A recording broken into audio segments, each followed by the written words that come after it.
अहम खबर आप तक पहुंचाएं। लाहौर एयरपोर्ट पर एएनएफ की जानिब से कार्रवाई की गई है और मुसाफिर से 2 किलो आइस हेरोइन बरामद हुई है। मुसाफिर एहसन अली गैर मुल्की परवाज के जरिए दुबई जा रहा था।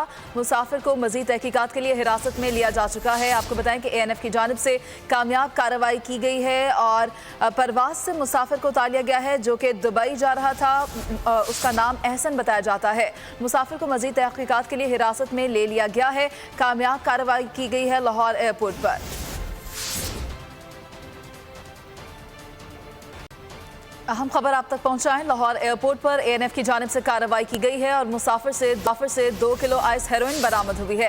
मुसाफिर एहसन अली गैर मुल्की परवाज के जरिए दुबई जा रहा था। मुसाफिर को मजीद तहकीकात के लिए हिरासत में लिया जा चुका है। आपको बताएं कि एएनएफ की जानिब से कामयाब कार्रवाई की गई है और परवाज से मुसाफिर को उतार लिया गया है जो कि दुबई जा रहा था।